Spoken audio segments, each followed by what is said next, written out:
शेतकरी भावा बहिणींनो, नुकताच राज्य सरकारने कर्जमाफीच्या अनुषंगाने केलेली घोषणा आणि त्याला दिलेली 26 डिसेंबरची मुदत या पार्श्वभूमीवर शेतकरी काही प्रमाणामध्ये एक सुटकेचा श्वास टाकत असताना ज्या पद्धतीची रणनीती या राज्याचं सरकार आणि बँका मिळून शेतकऱ्यांना या कर्जमाफीपासून वंचित ठेवण्याचा प्रयत्न करतायत की काय, अशा प्रकारचं चित्र दिवसेंदिवस समोर येऊ लागलेलं आहे।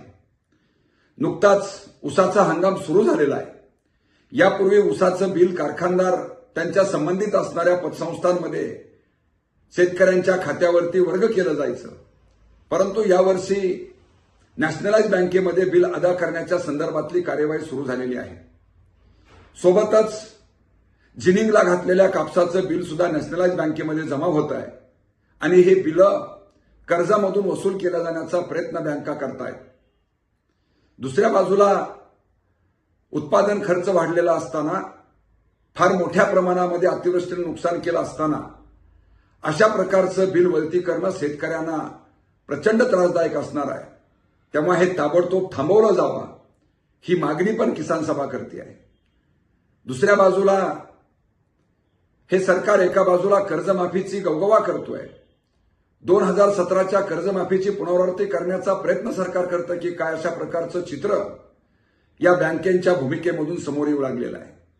गावागावामध्ये बँकेचे कर्मचारी जात आहेत, शेतकऱ्यांना बँकेमध्ये बोलवत आहेत आणि त्यांना हे पुनर्गठन करण्यासाठीचं प्रवर्त करण्याचा प्रयत्न बँक कर्मचारी करतायत। वेगवेगळी प्रलोभनं दाखवतायत की 10% वाढीव कर्ज तुम्हाला देऊ, नूतनीकरणाचा खर्च तुम्हाला येणार नाही, अशा प्रकारची प्रलोभनं देऊन कर्जाचं पुनर्गठन करण्याचं काम बँक कर्मचारी करतायत आणि या पुनर्गठनामुळे थकीत कर्ज न राहता या कर्जमाफीमधून हे शेतकरी कसे वंचित राहतील, अशा प्रकारचा प्रयत्न सरकार आणि बँका करतायत।